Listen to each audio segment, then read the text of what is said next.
I remember one year, two guys from Carlton United came in a plane from Melbourne, dropped in here and came in, and they wanted a certain player who I won't mention, but it was going to cost $20,000. They wrote a cheque out.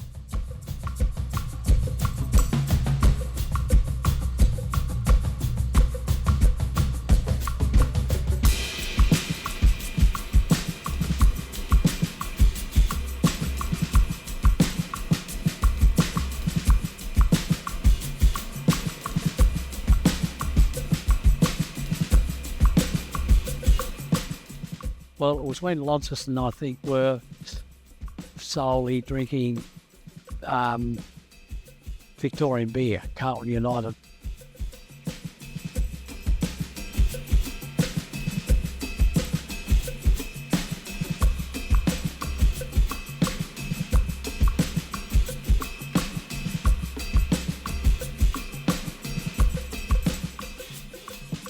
They were solely, that's how they got a bit of money from them directly, as I can recall.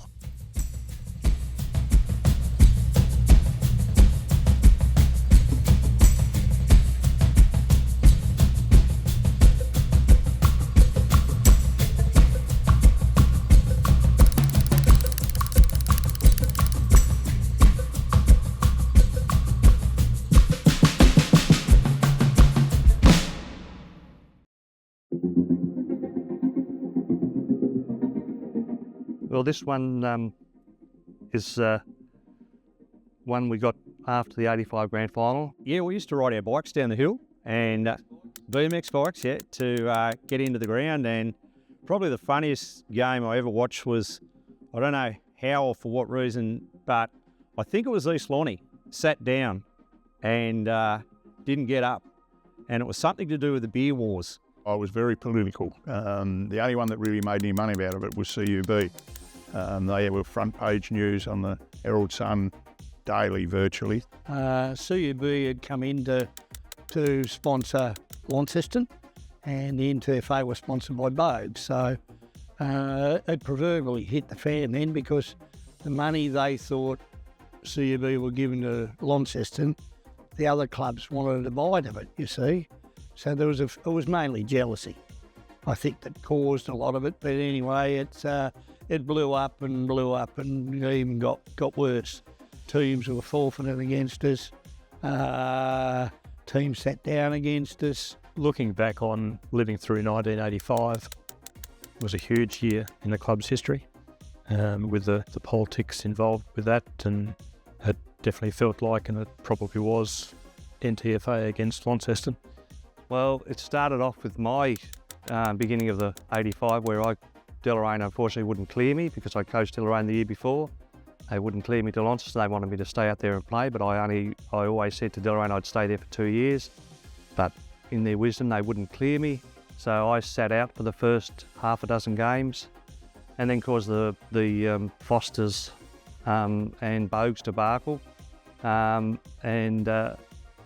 We missed out on a few games. We were locked out of Longford.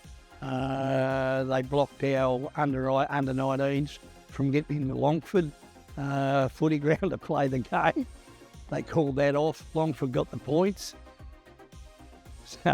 So you tell me if you forfeit, the team that does the forfeiting doesn't get the points, but they went the other way. So anyway, so it was extremely, for the club itself, for the committee and that, I take my hat off to the way they were able to hold everything together and keep the club going and whatever, but it was good.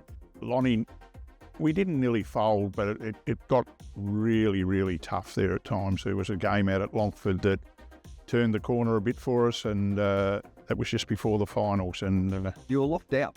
Yeah, we were locked out. Yeah. And it was pretty different. Half of them sat down. Yeah. Halfway through the last quarter, they didn't like how things were going. No. So that to do anything with the beer war, or what was going on in the game? I think the beer war certainly contributed to it, I think. But it was it was a strange day. Like, it was, you're watching the football and then the opposition team sat down. So, yeah. But some kept playing and some sat down. In, is it 1985, 84, 85, around that time frame. And I could remember the coach from East, I think it was East Lonnie, called him over and 2/3 of the side sat down on the ground and the other third still played against Lonnie. Yeah. And they didn't get up. No.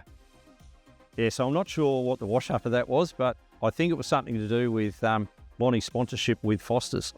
I can remember Tom Stamp was the CEO of CUB back then, or the sales manager, and he came over in private jet, and we were training, and he asked me if he could speak to the players. This was after one of the forfeits, and he stood up out here on the benches, and could we call the players in? And he said, "Don't worry, boys, we're going to fly you over on Saturday, and you'll be playing in the Diamond Valley League." Back in that era, the day we went, when games were being forfeited because people didn't want to play us, the day we went as a club to Longford at 9 o'clock in the morning because there was a threat that Longford were going to forfeit the game. So we didn't want the under-19s to go there and face the brunt of that at 9 o'clock. So the whole club turned up at the gates outside Longford, and then came back and had a barbecue here, didn't we? But it was their president. He stood up over the other side of the Windsor Park and called the coach over, the fellow, what was his name? Play with St Kilda. Jeff Dunn. Jeff Dunn. And called him over, and they called all the players over. Well, giving them an absolute thrashing. Called them, they just sat down. So wouldn't go on. Yeah, it was towards the end of the game. It was. Yeah, while the game was going on. Yeah, Kevin Williams was umpiring that day. He couldn't believe what happened.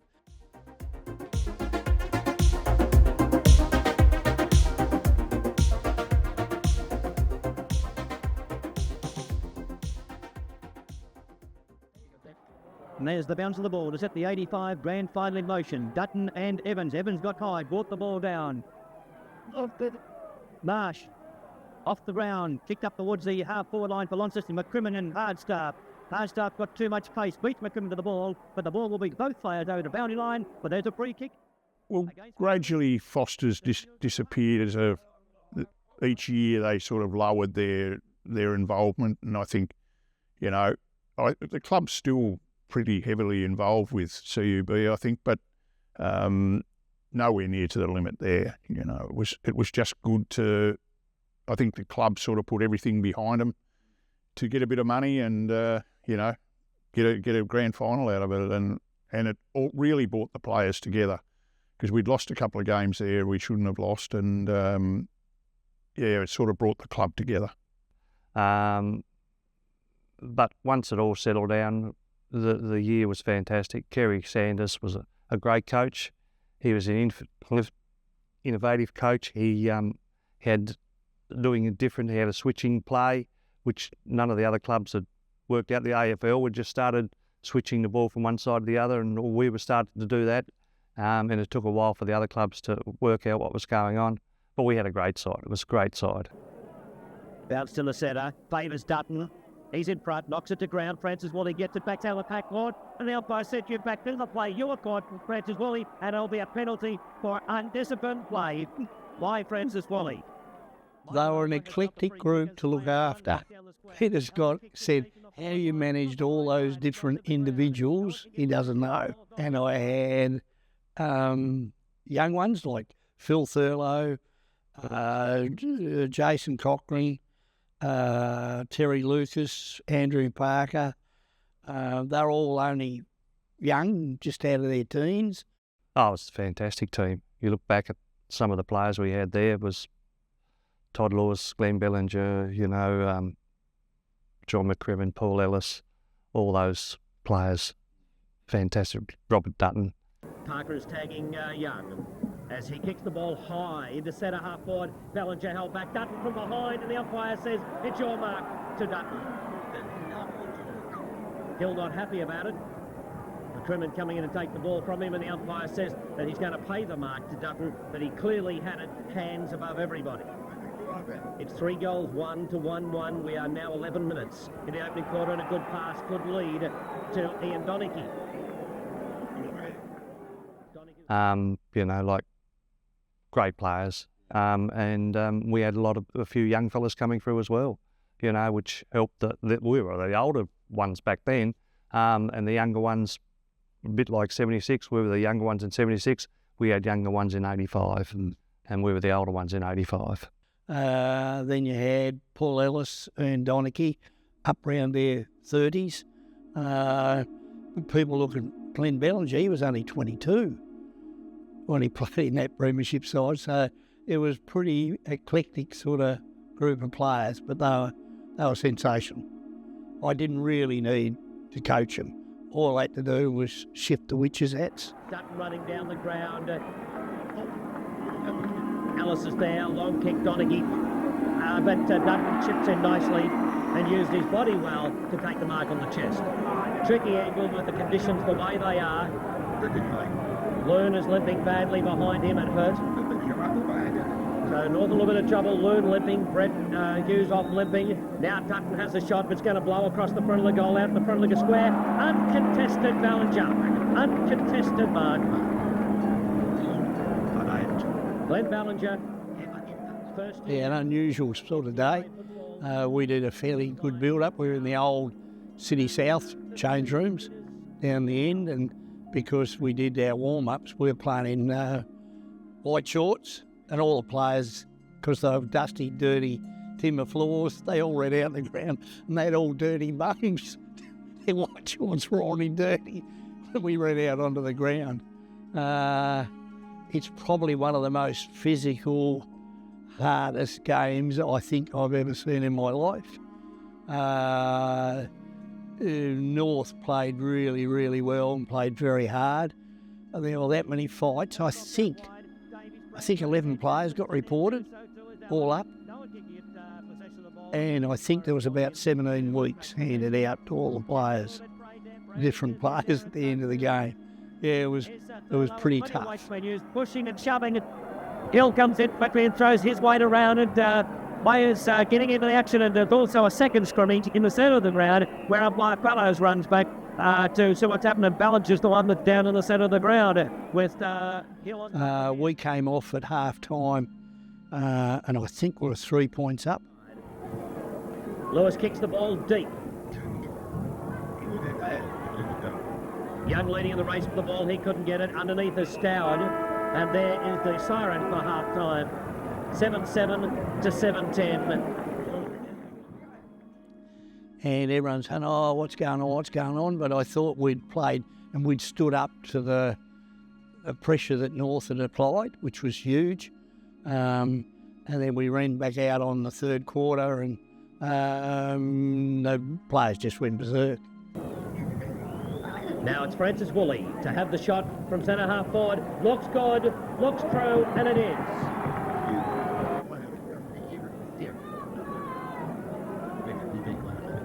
And he's made no doubt about that at all. 16-minute mark on the third quarter. Woolley's going long, kicks out wide, and a mark to Donachie. He's a long way from home. He's going to look for somebody down the square. He's looked for a man on his own, and fancy leaving this bloke on his own. Dutton. He's been a good contributor from start to finish. He and Francis Woolley. I had a couple of jabs on the Thursday and Friday, and I nearly didn't play, and I had a bad back, and I'm just getting over a back operation now, and that's where it started, I reckon. He was going to bounce it, and then he'd play against Northway. Must have been something happened when Lewis was on the bottom of the pack. Lewis kicks to the forward line, and here is Dutton again. Loon is getting an absolute bath on this guy. And the worst thing is they're playing him from behind. He's winning everything, so they've got to get in front. Dutton lining up now. He's had a number of shots and he's missed again. But this time it falls short on the pack. Off hands, quickly chip over the top. And that was Curran, I think. Now it's Francis Woolley. A chip over the top, off the pack, and another goal. Kicked a whole heap of goals, and I think we got out to 65 points up, and North kicked the last 2 goals. The game was over by then. 29 minutes of the last quarter. Evans gets the ball down to Jordan. And there's the siren, 19-22, 136 to the Blues, 12-11, 83 to the Robins. Started off with a brawl in the forward pocket, or the back pocket, you know, the feelings were running high, and we just played footy and ended up winning the game easy. Kerry, did it make up for the better disappointment of last year? It makes up for everything. Yes. Today's the only day that counts, so we won it. How does it feel now from a club point of view? Did all what went on bring the boys really close together? Very much so, yeah. Be a big help to you in motivation, which is important. I didn't even use that today. You didn't? Didn't need to. The players knew what they had to do. We had a job to do, and we went out and did it. You'd be very She was pleased all with over. coach's point of view. And I'll never forget at the end of the game when they presented us with the cup, Dennis Sean and Peter Thurlow had run onto the ground, filled the cup up with champagne, and they must have had it hidden somewhere. Anyway, all the players are drinking out of it. We got up and got our medals, and Todd Lewis and I put the cup up, and we unfortunately threw the champagne over Russell Hogarth, who was the secretary at the NTFA. He got the lot.